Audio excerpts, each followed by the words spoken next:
Good morning again, everyone. So, just to remind everyone that this talk will be recorded, so please keep discussion to a minimum to avoid being picked up by the mic and speak loudly when you approach the mic in the Q&A later.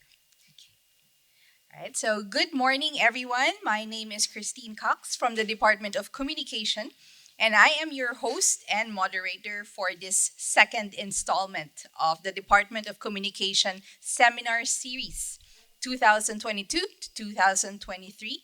We're very happy to have you here. You're in for a treat, all right, because my UANP schoolmate and colleague from the department, Mr. Andrew T, will be discussing his specific approach to music video studies and how this connects the interdisciplinary traditions he is engaging with to his own changing identity as a scholar of media and culture. So, very intriguing, right? But before we get to that, let's hear a few words from our esteemed department chair, Dr. Angela Lorenzana, to formally open our event. Good morning and welcome to the second installment of the Department of Communication Seminar Series. So, we started this event last year as a way to promote scholarship in the department and the university at large. As you know, media and communication studies are actually at the forefront of today's world. You know what I mean? Right. So, today we're going to have, of course, Mr. Andrew T. and later Dr. T, very esteemed colleague, and I'm really happy that he's able to, deliver this talk, which I think presents, a new approach to how we can not only appreciate but also understand the workings of digital media, especially in the realm of, content creation and consumption. So I think we're ready. So please welcome again Christine to introduce Andrew. And thank you so much for your participation. And I hope this will help you, enhance your learning outside of the classroom, which is actually the objective of the seminar. Thank you and have a good day. Thank you, Dr. Lorenzana, for that sweet introduction. So, the topic of our seminar today is quite unique, and I would like to give you a bit of a background about our speaker. Sir T is our resident film and media studies guru who currently teaches elements of screen arts, communication seminar classes, and comm theory classes. Right. So, as a PhD candidate in La Trobe University in Australia, his dissertation explores audiovisual musicality and intermedial performance in the songs of the highly popular K-pop group BTS. Maybe that's why a lot of you are here today, right? So, with a focus on their delivery in modes other than the purely oral. He has previously presented papers on ekphrasis, and I had to Google that. So, what is ekphrasis? So, ekphrasis means a vivid, often dramatic verbal description of a visual work of art, either real or imagined. So, just correct me if I'm wrong, Andrew. As well as on intermedial reference in texts, such as in the BTS animated short film Wings. He also studied how transforming bodies and spaces in both Black Swan music videos redefine presence and performance, and has published a paper in a peer reviewed journal about the Heartbeat music video as a self reflexive musical. Please welcome Sir Andrew T. Good morning, everyone. Thank you, Christine, and thank you, Dr. Lorenzana, for that wonderful welcome. Thank you to everyone here for taking the time out of your busy school schedules to listen to my talk. I hope it was worth it. Okay, so the title of my talk today seems rather oddly phrased, so I'd like to start by explaining it. Doing so will anchor this overview, this part of my talk, about what I am discussing today and how I am doing so, and perhaps why I am doing it as well. Now, a concise answer to the question of what this presentation is that it's about music video studies. However, instead of giving you a lecture that serves as a general introduction to that field, I would much rather describe the specific approach that I took. Doing so not only traces the contours and the development of my PhD work, but it also lets me make additional broader arguments that I think applies to scholars and researchers in other fields and disciplines. especially those who work across different fields and disciplines, since interdisciplinarity, is such a big thing nowadays in academia. So the work that I am introducing to you today, my work, is through the story of my research journey. As interesting as music video studies is in itself, I hope no one minds if I talk less about that, less about how to do music video studies, and more about what doing music video studies has done to me. So this is where those questions of identity come in. We can always discuss the former afterwards since that's my main topic. But for today, the kind of thoughts and the kind of discussions that I hope we can have is to sort of understand the place on our place and our position with regard to the things that we are studying, whether you are an undergrad, a graduate student, or a seasoned researcher. So to put it simply, the approach that I have taken towards music video studies in my PhD thesis has produced additional reflections on scholarly identity and academic disciplinarity. I feel that these are valuable discoveries in what is often referred to as the hidden curriculum of research life. The hidden curriculum of research life refers to the lessons and the values and the knowledge that you pick up in an unofficial capacity. So, you're usually taught how to do lit reviews, how to summarize, do abstracts. But there are also certain things that you negotiate, that you undergo as part of the research experience, which isn't found in any official syllabi. This is that hidden curriculum. So in my title, the how who studies part refers to a dynamic of process, identity, and action. So how is for process, who is for identity, and action is studies. The confusing syntax of the title and mimics, I think, a similarly confusing interplay between all of these, as you will see. So for now, let me turn to me. Now, my home discipline, the origin from which I began teaching more than 2 decades ago, is in film studies. Now, perhaps cinema studies is a better term. It's a more inclusive term than film. But back then, I was okay with this. I teetered back then, when I was 25 and I've just started teaching, I teetered dangerously close to being obnoxious in those younger years. I was, back then, and to my embarrassment now, rather pretentious. I so insistently referred to movies as films, even if ironically, most of these I watched on various video formats. Now, there are at least two reasons why people would talk like this, why people would use the more highfalutin term film. One is more obviously exclusionist. There are some people who will say, I watch films, not movies, which implies a hierarchy of taste, which implies, let's say, a preference for art cinema over mainstream movies. These days, similar arguments could be made about terms like elevated horror or grounded science fiction. I like using this example because these are two genres that are taken in opposite directions, but they basically do the same thing, which is they neutralize the power and the delight that we get from these genres. So, for example, horror that is not so down and dirty and shameful is elevated, is considered to be transcending its genre, while science fiction that is not so flighty or fantastic, science fiction that is grounded, is supposedly more realistic and speaks to better concerns. Sometimes, elevated horror and grounded science fiction, they're not quite as fun as the more ridiculous and absurd varieties. Now, going back, however, in terms of names and labels, no, my preference for using films rather than movies, a second reason was actually applicable. I upheld popular mass appeal as much as I did refined sensibilities. So I would watch, European art cinema. I would watch obscure American avant-garde films from the 1960s, but I would also watch Hollywood blockbusters, and I love them all, and I love them equally. To me, as a teacher, film studies, especially through film theory, could elevate everything. I was inclusive. I loved everything, which was good, but this position also had its blind spots. For one thing, I did not see how sometimes my desire to elevate everything, to say that everything was of equal quality, I did not see that sometimes this was a sign that I was feeling guilty about my pleasures.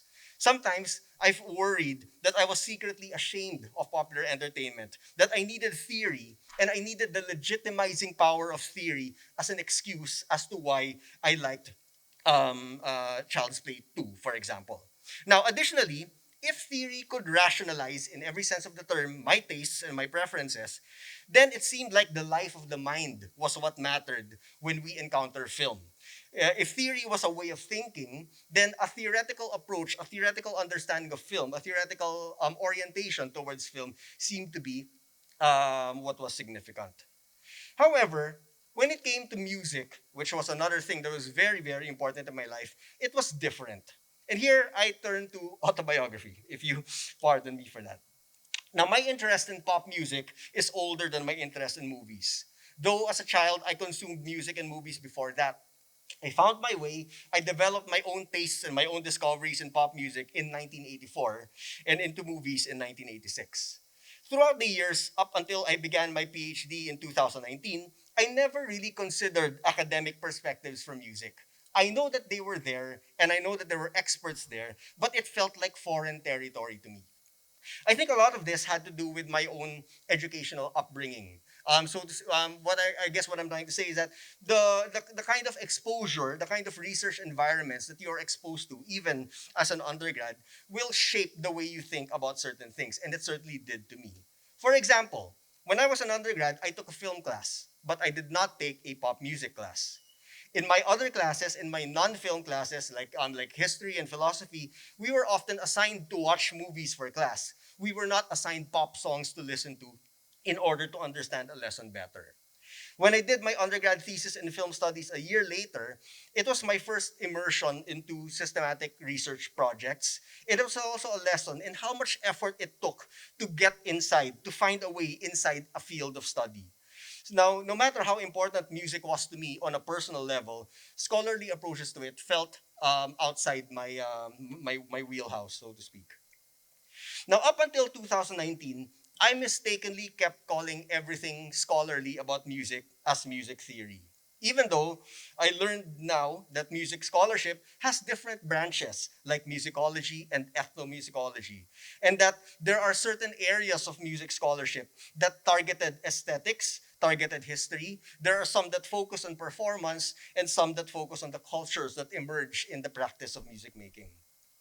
Now, popular music studies itself, which is probably the closest area to where I'm working in right now, this was even more different to standard musicology. Why? Because popular music studies emerge mostly as a from a sociological perspective. In other words, now, when popular music studies emerged, the researchers who identified themselves as part of this were not doing a musicology of popular songs. They were not studying the structures of pop songs. They were studying the cultures, such as the fans and other communities that emerged in the practice of popular music.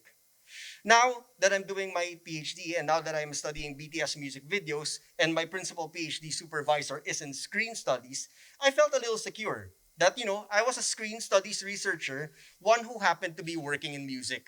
I did not have to pretend or at least or even try to actually be a music scholar. I could just settle in screen studies. So of course I was approaching popular music studies. There was a certain linking, no, of interests of people who were doing this and someone like myself. But I remained tethered to screen studies. It was my security blanket, if you will.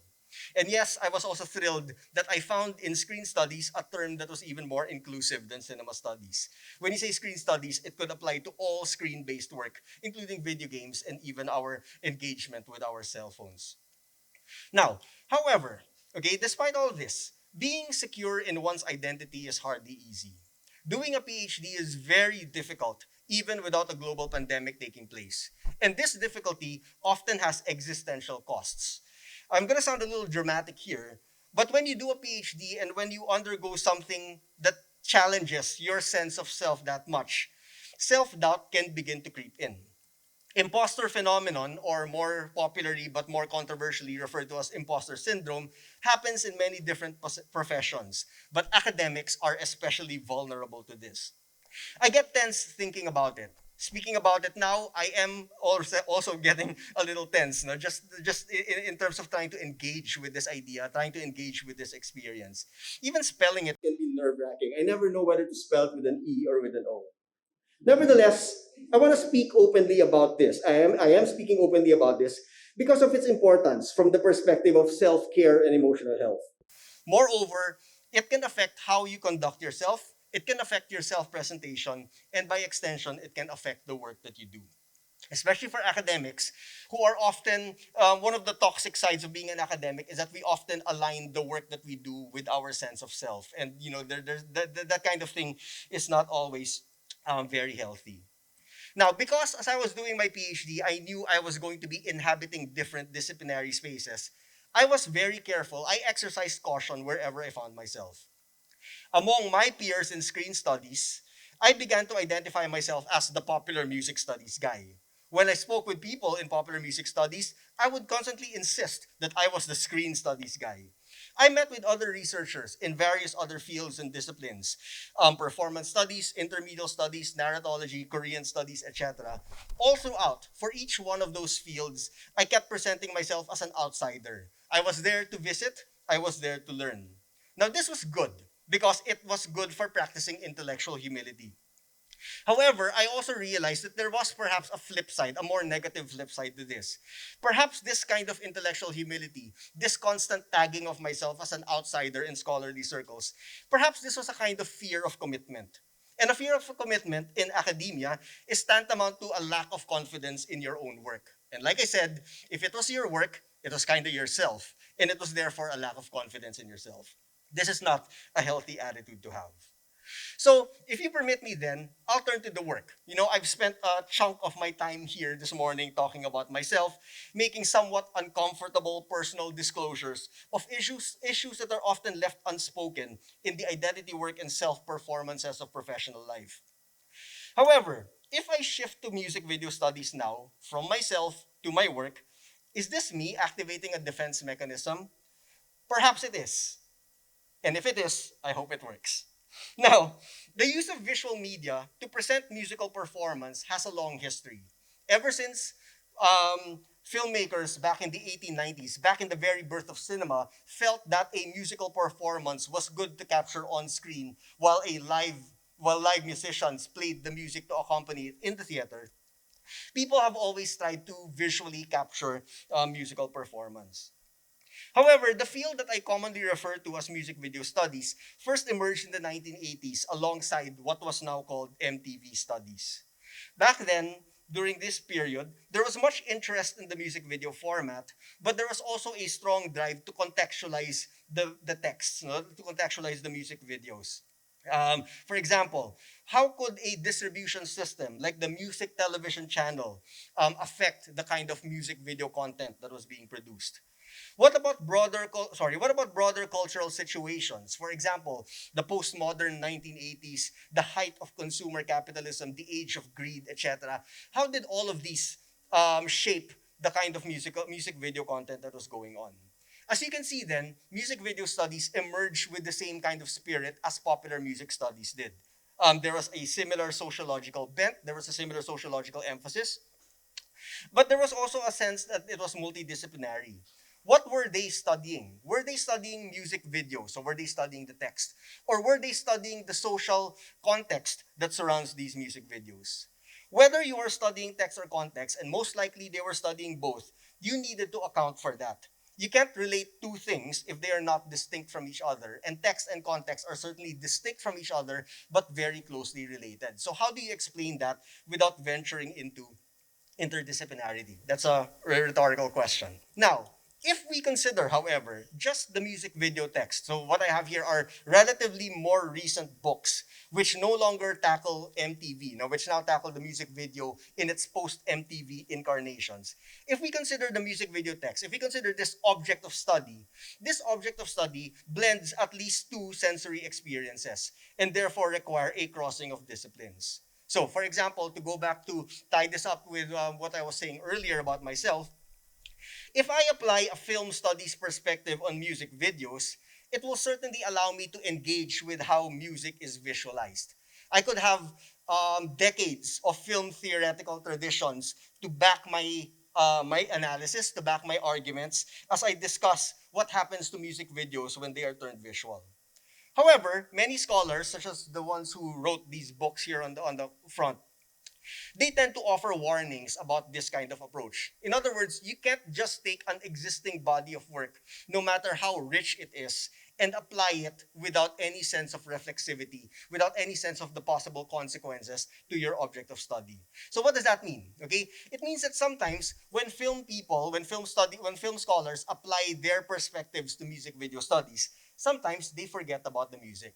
because they're so well equipped to talk about the video part, the music becomes secondary to the visuals, which is a little strange if you think about how commonly, especially back then, the music preceded the visuals. Now, Andrew Goodwin and Carol Bernales are two. Goodwin is the author of that book, Dancing in the Distraction Factory. Carol Bernales is the author of this book, In the Center. They are my two favorite examples to use here. Their work here is separated by decades, but both of these scholars are very cautious about the way in which they're very cautious about the dangers of making the music in music videos secondary to the visuals. And what's even more interesting about these two is that they're not music scholars. So they're not music scholars trying to protect their turf, trying to say that, hey, as music scholars, we don't like it when people forget about the music. No, they were actually film scholars, cultural studies scholars, who knew coming in that if they were studying music videos, they would have to respect the discipline of music scholarship. And they would have to admit that it wasn't there. It wasn't their thing. So again, there's that intellectual humility that I think is so valuable and sometimes lacking in academic circles. Now, when I was thinking about this, I wondered, is it possible to reframe imposter syndrome? Perhaps imposter syndrome might be more positively reframed as intellectual humility. I have no answer to that question, but again, as someone who struggles with these things, with these issues, I feel that these are important questions to constantly ask and ask and ask.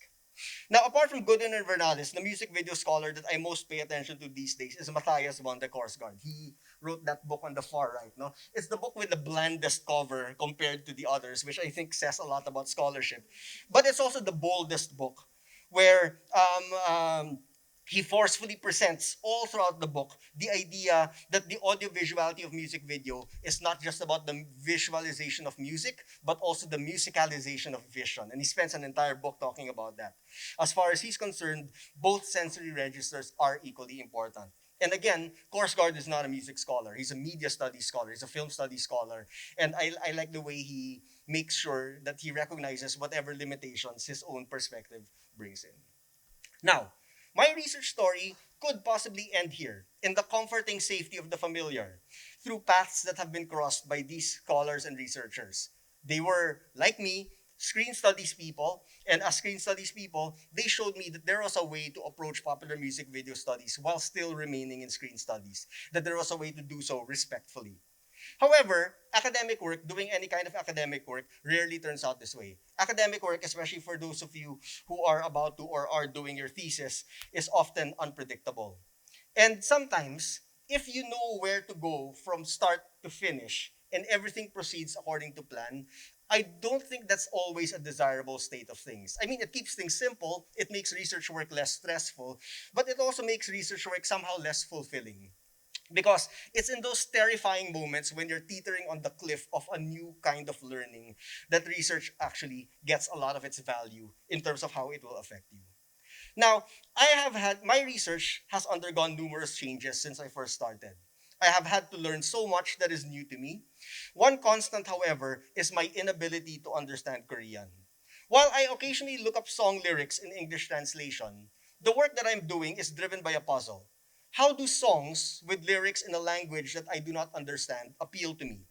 Certainly, I could go look at musical elements like rhythm, harmony, and melody. Certainly, those things help a lot. But how do I account for something like vocal performance? How do I describe that sort of thing? Now, because I was coming from screen studies, I had to play to my strengths even if I was venturing towards new territory.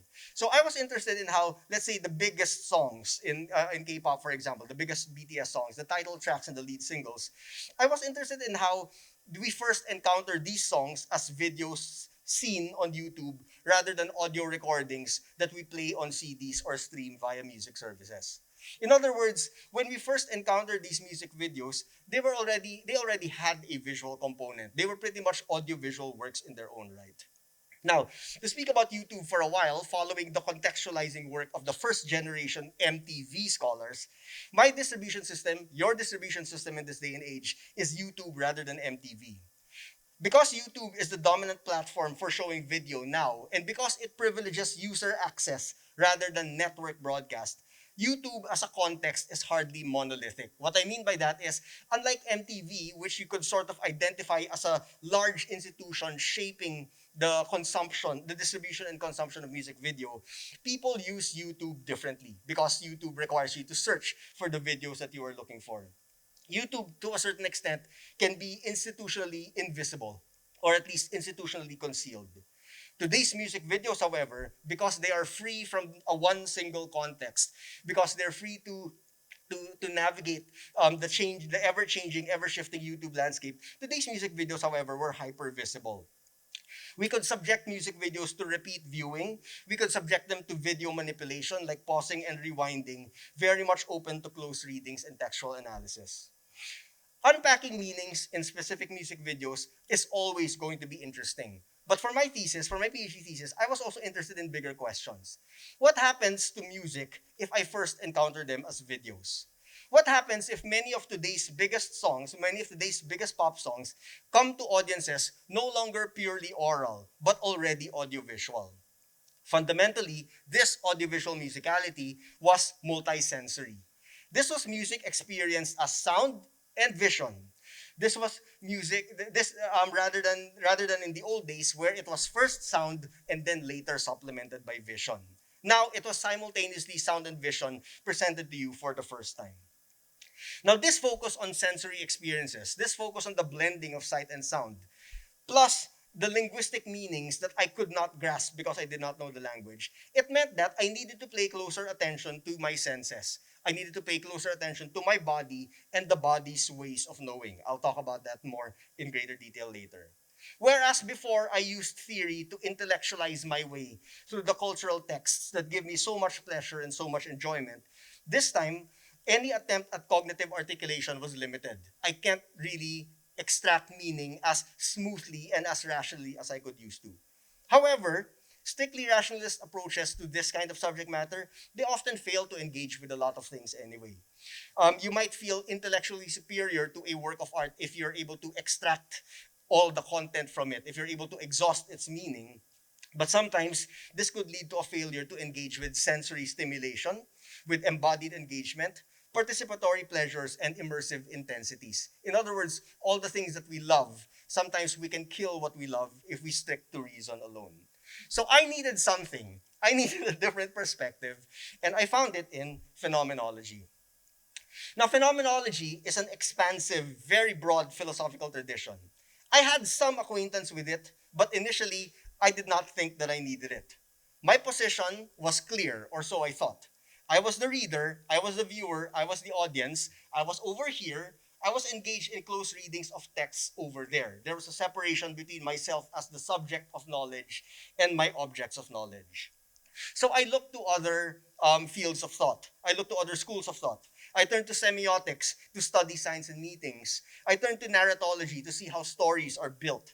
I looked to intermediality to clarify what crossovers were happening between and across different media. All of these are helpful, and I still use them nowadays. But something fundamental was missing. Something basic, something that needed to tie all of this together, something was missing, and I wasn't sure what it was. Until I realized it was me. Now, more precisely, it was me in relation to my studies. While I could and I do see music videos as objects, I see them as objects of study, objects of enjoyment, objects of pleasure, and I saw them as distinct from me, para I am not the music videos that I am studying, I also failed to consider my own emotional connections with my own research. I mean, I enjoyed my research, and I can say that I enjoyed them, but I wasn't quite sure how I enjoyed them. I couldn't quite explain or communicate to others how I could enjoy my research. Now, all of this was rather ironic, because I was interested with connections of all kinds. I was interested in connections between sound and vision, between music and video, between screen studies and music scholarship, between distinctly Korean pop cultural artifacts that nevertheless attracted large international audiences. So I was interested in all those connections, but I failed to see the basic connection. So how did phenomenology finally enter the picture in terms of my research? Well, it appeared in film theory. So I was ready to let go of the strictly rational approaches to film theory. Then film theory came up to me and basically said, I'm not always rational. And I do have a richer tradition that was backing me here. Now, I can make no claims about current schools of phenomenological thought in philosophy, where it first emerged. But I can say that in film studies, the emergence of phenomenology as an important resource is linked to the work of the French thinker Maurice Merleau-Ponty, particularly his works focus on perception in the body. Now, there's so much to his ideas, you could spend a lifetime, I think, studying Merleau-Ponty. But for now, I just want to emphasize two things. What Merleau-Ponty does is he emphasizes the importance of perception or the senses. He calls it the primacy of perception. And he links perception to the body. Now, if we look at cinema, you can sort of understand why Merleau-Ponty would be the most attractive phenomenologist to film scholars. Perception, after all, is crucial to how movies are made. It is crucial to how we understand cinema. It is crucial to what we desire from cinema and therefore what we expect from it. Film viewing itself comprises several acts of perception. One of my favorite examples of this is that when you watch a horror movie and you're getting a little creeped out and you sort of want to negate the power of the scary scene a little bit, some people close their eyes, but most people cover their ears, right? And I always thought that was rather intriguing. And proof that the ear can be more immersive than the eye because the ear functions up close rather than the eye functioning at a distance. Now, so if cinema is the nexus or the meeting point of perception in the body, what does it do? You know, obviously it activates sight and sound. It connects the two of them. But if it connects the body, then it also activates the entire thing. The entire self, the entire embodied self becomes activated. And suddenly we realize that sight and sound are no longer just how we engage with audiovisual texts. Perhaps sometimes we can touch them. So the starting point for Merleau-Ponty in cinema studies is Vivian Sobchak's book, The Address of the Eye, A Phenomenology of Film Experience. But it's in a later essay where she develops her work in greater detail, an essay with a beautiful title, What My Fingers Knew, The Synesthetic Subject or Vision in the Flesh, that her influence really lies. Um, Later on, in the works of other thinkers, Laura S. Marks, for example, explores haptic visuality in a book entitled The Skin of the Film, Intercultural Cinema, Embodiment, and the Senses. Jennifer Barker breaks down the film experience in terms of in terms of a literal anatomy of skin, musculature, and viscera in her book The Tactile Eye, Touch, and the Cinematic Experience. Lucy Fife Donaldson has an entire book devoted to texture in film, and Sage Walton, the most recent one among these, has a book called Cinema's Baroque Flesh, Film Phenomenology and the Art of Entanglement. Now, all of these, this very exciting tradition, this was something that was relatively new to me. I wasn't reading them because I didn't think they mattered to me, but I realized that there was a different story that they were telling, that there were different tools that they were using. And I was trying to imagine, what if these concepts applied to movies? What if we use them to address what Carol Bernales has referred to as the heightened audiovisual aesthetics of music video? I'm pretty sure it can work. So more than touch and texture, when we experience music audiovisually, it invites active participation from the body. We tap to the rhythm, we sway, we bob our heads, and every so often we break out into dance. No matter how awkward you may feel dancing, sometimes you can't help but break out into dance when you listen to a powerful piece of music. So, in terms of my home discipline, screen studies, I was covered. Screen studies, especially film theory, film philosophy, if you will, has given me powerful tools to engage with music videos. Music video studies today, going past the institutional context of MTV, now focuses on audiovisuality, media, and performance. Now they can connect text and context more closely. The sociocultural dimensions from early popular music studies work still persist. They still matter. They're still very important. But there is also close attention being there is also importance and close attention being paid to the materials of pop music, the materials which give pop music its body, which make pop music exist for us. Such materials include audio recordings and music videos of all kinds, whether official or fan-made. Some are even referred to as films despite being videos. So here I have two examples.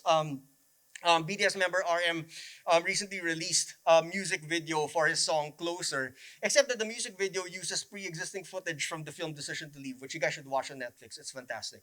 Now, anyway, it's interesting because it matches the music really, really well, but at the same time, there is something lovably amateurish about it. It's not a glossy, highly choreographed music video, but it's a music video that instead decontextualizes film images and recontextualizes them in the context of a song. And again, you don't need to understand the lyrics or the language in order to get some kind of impact for this. And then the other example here, no, is Taylor Swift's All Too Well, the short film, which she released on my birthday. So this was a birthday gift to me when it came out. And All Too Well is my favorite song. I've always wanted a music video for it, and I got it. Except that Taylor did not want to call it a music video. She wanted to call it a short film, even though it is a music video. So I think it's a very interesting example to look at. Nevertheless, in terms of my research journey, sorry, just to get back to that, another surprise was waiting for me. During my tentative ventures in music scholarship, I kept coming across this strange term, musicking. I read up on it and I discovered the work of Christopher Small, the musicologist who turned away from music as a noun to musicking as a verb. In his book, Musicking: The Meanings of Performing and Listening, Small does not mention phenomenology. He does not mention Merleau-Ponty. But because he focuses on the musical experience, and he describes the musical experience as a set of relations between people, musicians and listeners, songwriters and performers, even roadies, venue cleaners, and ticket sellers. This very much aligns with the phenomenology of connections that has become so important to the work that I do. By looking at what all these people do to contribute to the musical experience, Small establishes a very inclusive space for his kind of thinking. Someone like me, awkward before music scholarship, can finally feel welcome in music scholarship thanks to people like Small, who makes music studies relatable. So, although audiences and listeners have long been valuable in popular music studies, the materials of pop music available for me to study in my thesis now included myself, not just as an audience member, but also as a researcher. I could now move more confidently across disciplines. I could dance here and there, becoming familiar with bodies of work so I know how to contribute to them. If we perform our identities through our actions, then I perform my researcher identity by participating in existing knowledge spaces. Like the music videos I study, these performances of knowledge production do not always appear in expected forms. I mean, if we're speaking of expected forms, obviously there is the thesis that I really need to finish soon. There are the conference presentations and the academic publications. But there are also opportunities like today, where I use the stage of this academic event to perform a solo piece, moving from concept to confession, from one discipline to another, from personal to professional. Let us now transform this into a group performance. Now we open the floor, making space for your questions and comments. I'm inviting you to join me in this dance to participate in this shared performance of knowledge exchange. Thank you. Thank you, Andrew, for sharing your research on audiovisual texts with us, and as well as the very personal journey, your thesis journey. I can relate with the imposter syndrome as a fellow PhD candidate. But now, like you said, we open the floor, or more accurately, the dance floor for your questions for our speaker.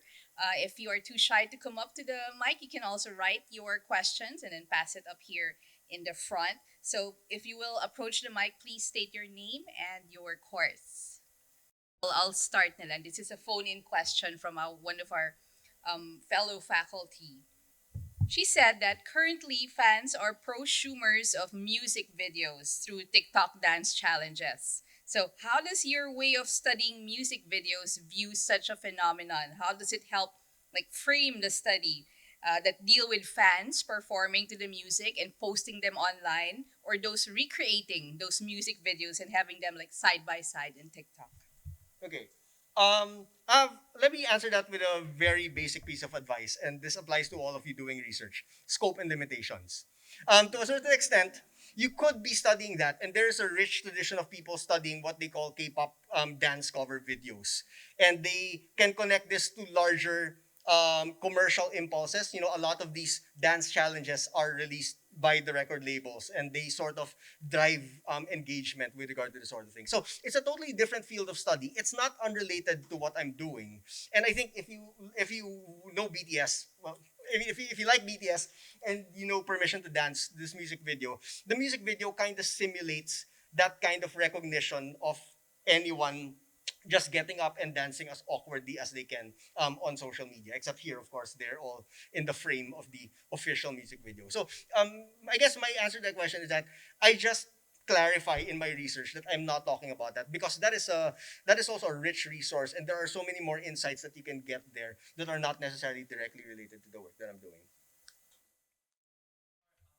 very wonderful presentation. It Thank you. was really delightful. And it's also something I can relate to since, of course, I do similar work. Okay, now I was wondering about the role of emotions. Of course, we differentiate it with affect, right? So I think that's part of the experience, right, as a category of analysis of music videos. So yeah, there, affect and emotion. How Okay. do you account for it? Thank you. Okay, affect and emotions represent some of the more challenging areas of my research, especially because to really capture what affect and emotion means to us in our lives is to acknowledge that they spill over categories. Part of the reason why I like talking about disciplinarity is I like talking about how artificial they are. As scholars and academics, we tend to set up these boundaries between one discipline and the next when really the work that we do tends to spill over.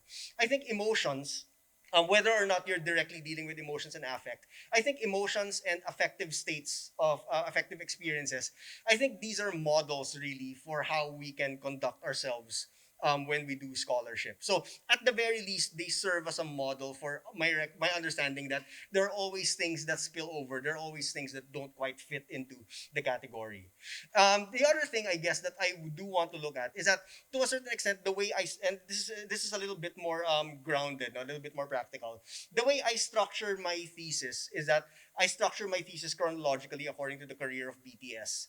And when the pandemic hits, there's a different kind of tenor that changes. So there's a kind of worldwide shared emotional mess that has to be tapped into by the music, and which I think leads the band into other different considerations. That said, even in their earlier work, driven a lot by narrative and very emotive performances, there is, I think, a sense that we can recognize the performance of emotion as a kind of performance of self. But when appearing in a music video, it sort of becomes a choreographed performance of emotion and self. And that certainly colors the way I read these texts. Hi, I'm Christian Chu from 4VSI. Um, I think one of the things that I really liked about the presentation was how it tackled like fan-made music videos, because I feel like it's something that's been on the rise ever since like social media networks. So an example would be like how some artists would actually get interpretations from fans and then use it to kind of like funnel their artistic vision for the next, let's say, single Mm. or maybe the next comeback in K-pop terms, and how this manifests. I guess my question, as like someone who does like, uh, currently doing a thesis, is there like any consideration for how like online communities kind of not just transform artists' vision for their music videos or how music videos are made, and but also kind of like dictate it Uh, as well. in my work, you mean? Yes, sir. Or even if even your general opinion lang. Ah, okay. Ever since the beginning, I was careful to say that I wasn't working in fandom studies, that I wasn't studying fans, I was studying audiovisual musical text. Again, the important thing when doing any kind of research work, when raising any kind of research question, is for you to be able to identify what you're asking and what you're not asking. And I think, no, what you exclude from your own research, usually you exclude it not because you think it's irrelevant in general. It's irrelevant to you and your own interests, but there are other people who certainly pick it up. I think your question relates to the first question that was asked earlier about K-pop dance cover videos. To a certain extent, what you have in this day and age now is a kind of hyper visibility of audiovisual media. Now, when I mentioned hyper visibility in my presentation, I was talking about the content of of the music videos. So to a certain extent, the music videos are wilder these days. No, they're crazier and extremely vivid music videos. But I think we can also think about the hyper visibility of music videos in general. That to a certain extent, anyone can make a music video, whether official, unofficial, or fan made. That if you make a shaky cam video of yourself singing into a microphone, for instance, diba? Or singing into your webcam, diba? You can call that a music video. And depending on how lucky you are, you could be like the next Clairo and suddenly go viral all of a sudden in that regard. So I think there's a profusion of this. And any scholar, you can't study everything. So you tend to focus on it, and you tend to play to your strengths and weaknesses. There are a lot of people who do fandom studies, and they're able to do it well because they have the personality for it. They can engage with fandom well enough. As you can see, even sa akin, I was just looking at my own singular individual identity. I was already having a hard time sort of juggling this kind of perspective. For those people who can juggle their own identity as researchers with the collective identity that they have as part of a larger community, as part of a larger fandom community. Hats off to them. But parang that fills me with much more existential terror than I already experienced in the last 3 years. Yeah. Did I Thank answer you, your question? sir. Okay, thank Yes. you.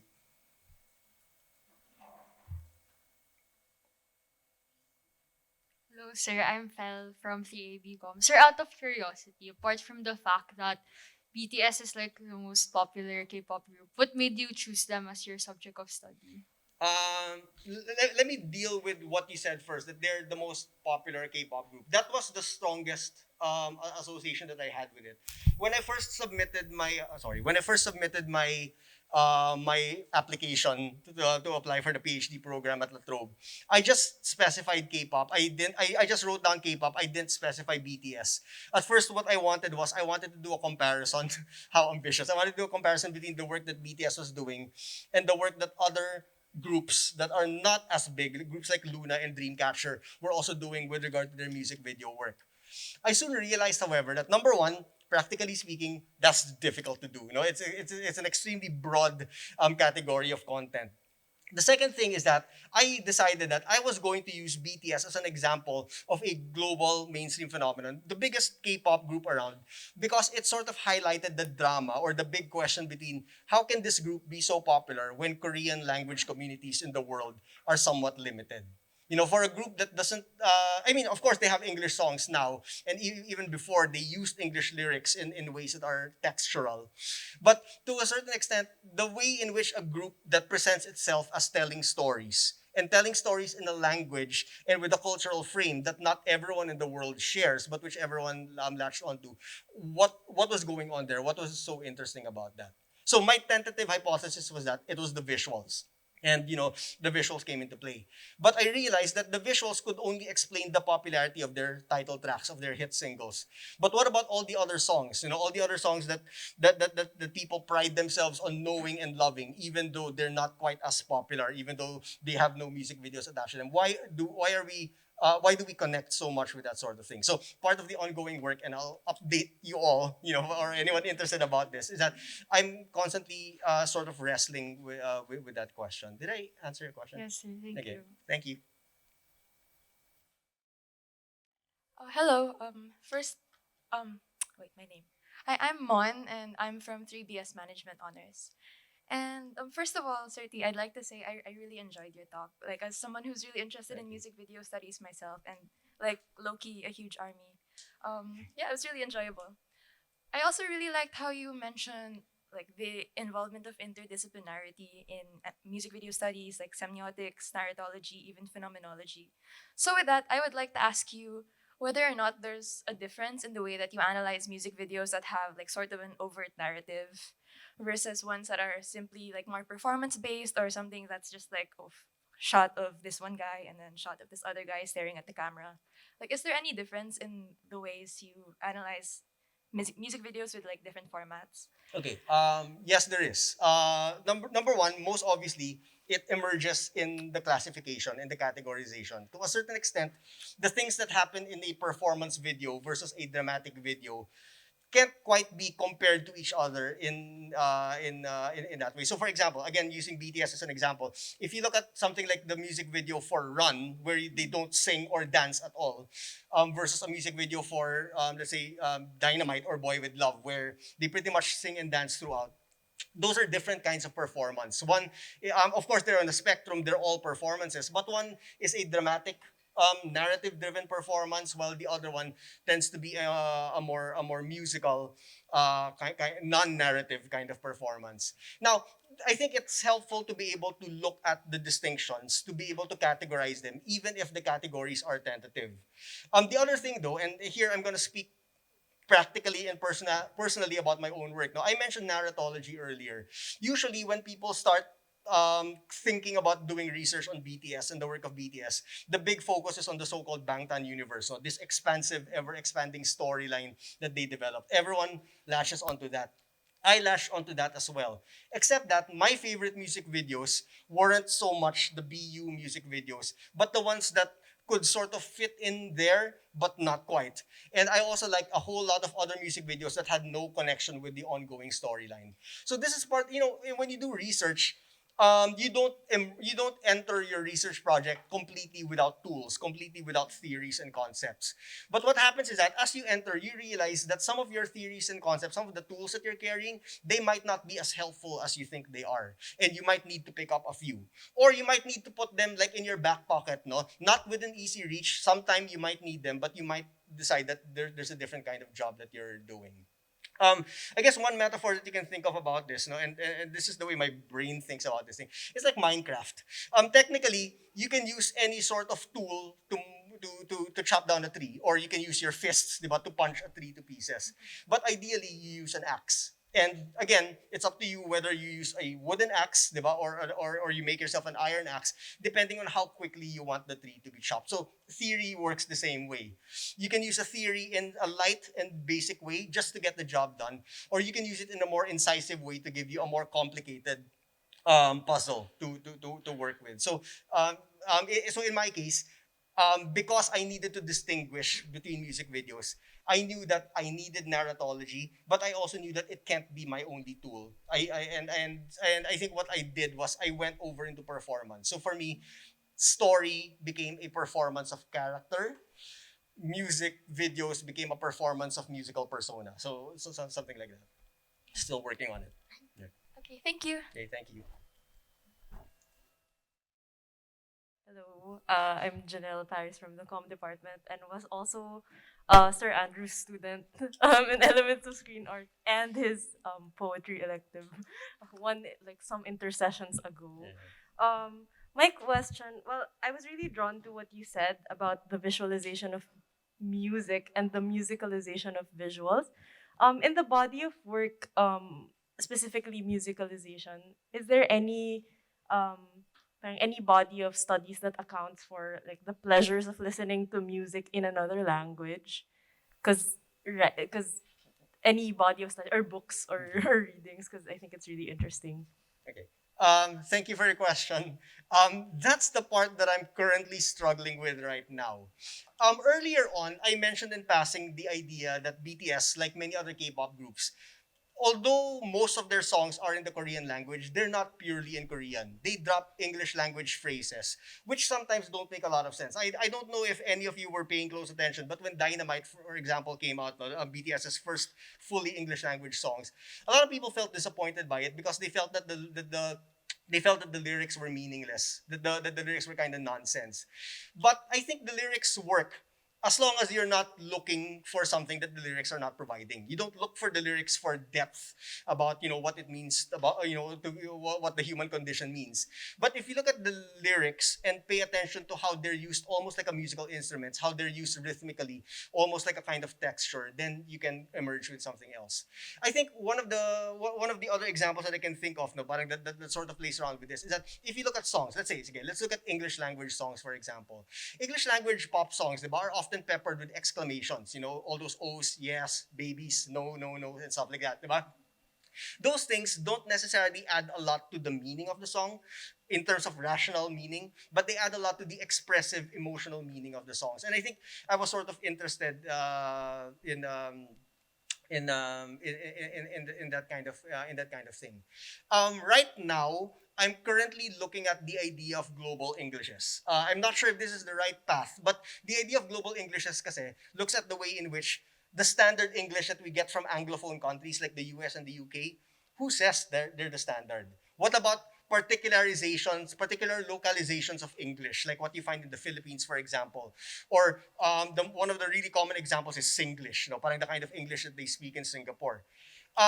So I think I'm looking at that, and I'm looking at it as a way to uh, not naman delegitimize, no, but to sort of challenge the idea that there is one correct way to use English. Because I think in pop songs, and even in English language pop songs, English is not always used in that particular way. I mean, parang the most fundamental, the most foundational rock and roll songs, but they didn't have lyrics that were deep and poetic. These are songs like Tutti Frutti, Lodi Miss Claudie, etc. Diba? So they didn't quite, parang fit into that kind of scenario. So I'm currently looking at that. I'm currently looking at stuff relating to language as texture. Roland Barthes, who some of you might be familiar with, has an essay called "The Grain of the Voice," where he talks about how vocal performance is not just in the words that are uttered. So he was using opera in a language that he didn't understand. He was a Frenchman, and the opera was in Italian, old Italian actually. So he couldn't understand it, but there was a certain sense in which he could appreciate the vocals for what they were doing and not just for what they mean. Aside from listening to K-pop, aside from listening to mainstream pop music, I also like listening to a whole lot of other genres. For a long time, I couldn't get into death metal until I realized that that people don't listen to death metal for the lyrics. But people listen to death metal for the vocals, which are different. No? And again, the vocal textures, parang add something a little bit different to that. When you listen to a rapper, the best rappers rap so fast that you can't always follow exactly what they're saying, but it all adds up, no, to some kind of textural vibe to the music. So again, music can be touched, is I guess what I'm saying. So that's where I am for right now. Not sure how much I can pull that off, but I'm working on it. Sir T. I'm Hello. Pat, alumni. Hi. Hi. So I just wanted to ask what your approach would be, especially now. There's like a certain proliferation of P-pop groups here. So they're taking inspiration from a lot of like K-pop music videos. So yeah, like I just wanted to ask how you would study this, especially it branches out of like the music video medium in itself. Okay. Thank you for your question. Okay, here's a good example of the way identity plays in. I think if you're studying Philippine popular culture as Filipinos or people living in the Philippines, you're gonna have to take a slightly different position because you are already involved in it. Perhaps you're the kind of person who doesn't listen to P-pop, but P-pop nevertheless emerges from the same culture in which you find yourself in right now. And I think when you study something like that, there is a tendency, I think, to sometimes frame it as a way of culturally championing the work that you're doing. And this is a question that doesn't usually arise when you're studying the works of foreign cultures. And this applies, by the way, to everything, not just pop culture. No, there's a difference, for example, between choosing to study the metrical schemes of Philippine lyric poetry from the 1960s, for instance, versus studying the metrical schemes of 19th century British poetry. So again, no, parang the difference there is not just a difference in the material; it's also a difference in your identity and in the proximity of your identity to your field of study. If I was doing something on P-pop, well, the practical thing is that I would most likely look at the music videos again. But I think there are also larger questions that I should be prepared to ask. And one of the interesting things about P-pop groups, no, is that these boy bands and girl bands, there have been boy bands and girl bands before, no. But what makes this different, and what earns them, I think, no, parang this P-pop label, no, which of course connects, no, to K-pop and J-pop, is that there's a kind of rigor in the training that comes in. So if I were to study P-pop, I would pay attention to the larger context from which they emerge. Not as much as I'm doing right now. No, I'm sorry.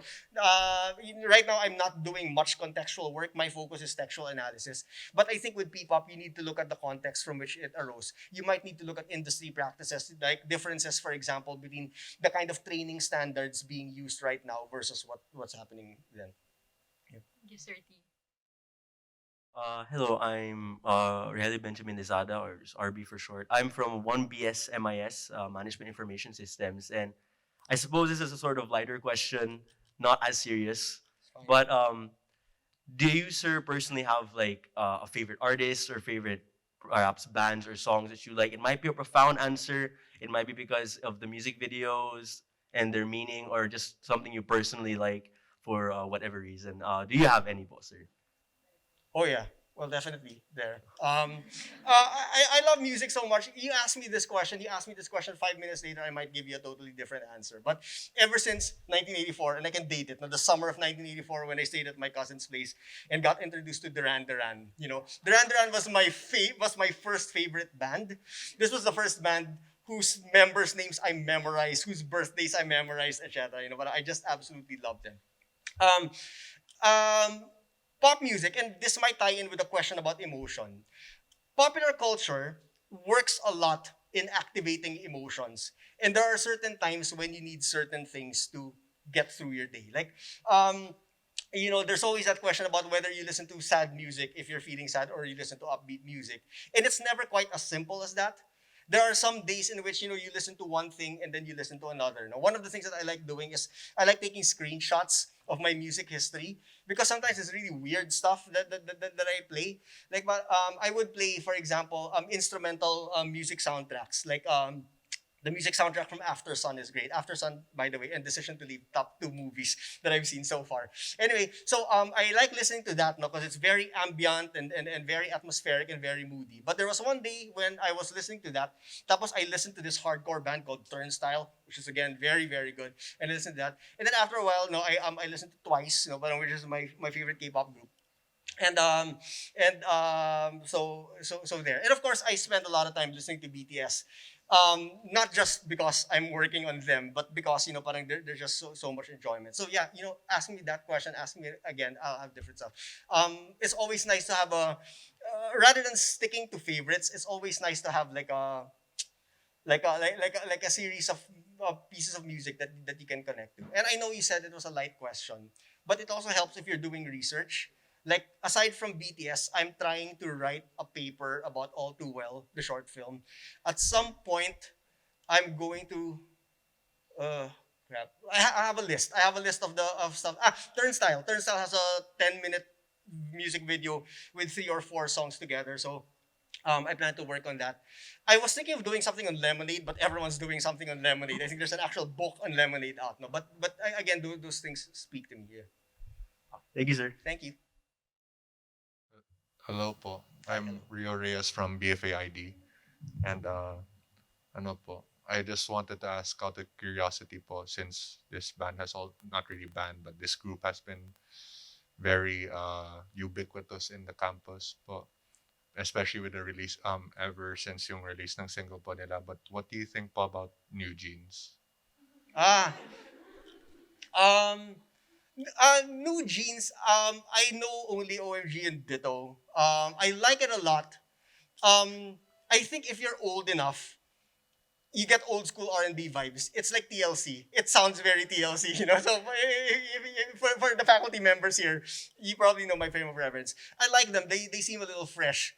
For a long time, my own preference for K-pop groups, especially K-pop girl groups, is bubblegum pop. No, but I was a champion for bubblegum pop. I preferred that to the boy crush concepts. But I liked what they're doing, and I thought it was fascinating. They had a bit of a controversy with an earlier song, Cookie, but I think they sort of pivoted away from that and turned to a different, fresh approach that doesn't rely on bubblegum, and I think it kind of works. I think they're groups to watch out for. I tend to get excited about the newer generation of girl groups. Actually, I'm not that familiar with the current generation of boy groups. Hi, I'm Hannah Pacheco from 3AB Comm. I have a question because I think a while ago you were talking about how like if you study K-pop as a non-Korean, it makes the study or the investigation of it very different. So I'm just wondering if like delving into Korean or like BTS studies would like be different if you were a non K-pop fan. Like Uh, yeah, I think so. I think in some sense it might be a little easier because, like I said, if you're a fan of the group that you're studying, or if you have a more than professional interest in whatever you're studying, you're going to have to deal with a kind of work-life balance. I mean, truth be told, since we're speaking about confessions, there have been times when I can't listen to BTS because it triggers me because it reminds me of the work that I have to do for thesis. that's But funny. those moments tend to be rare. I think ultimately, and this applies to those of you, parang doing your thesis. Now, when you do your thesis, of course, try to choose a topic that's important. Try to choose a topic that's significant. But also try to choose a topic with personal significance to you. Try to choose a topic that puts you in that dangerous spot where you will have to reckon with your own emotional connections to your subject matter. Because that's where I think that's where a lot of the that's where a lot of it lies. I'm not saying it's it's not possible to study something that you're not emotionally invested in. But that emotional investment can be crucial. It can be crucial in burning you out. Let me be honest about that. But it can also be crucial in enriching what is going on. I certainly don't. I don't like but I don't think anyone who doesn't like BTS has no right to study them or something like that. Okay, thank you. Okay. Hi, I'm Gia Feliciano from 3AB Comm. And my question is, given, sir, that we are studying the future of media in our Comm 190 class, What do you think is the future of music video? And do you think that, like, based on your study or based on your own opinion, do you think it's gonna continue on its trajectory? How do you think they might evolve to cater to the new generation, considering our attention span is very short, that like TikTok videos within 3 minutes, and some people even swipe past that. But yeah. Okay. Course Guard, who is one of the people that I cite, has a lot to say about this. In his book, he tends to focus on a lot of alternative music videos, videos on alternative music people. He talks about there's a Björk video, I think, hyperallergic, I think, or something like that. But so there's a Björk music video that's a little interactive, I think, and then there's an Arcade Fire video that sort of does something similar.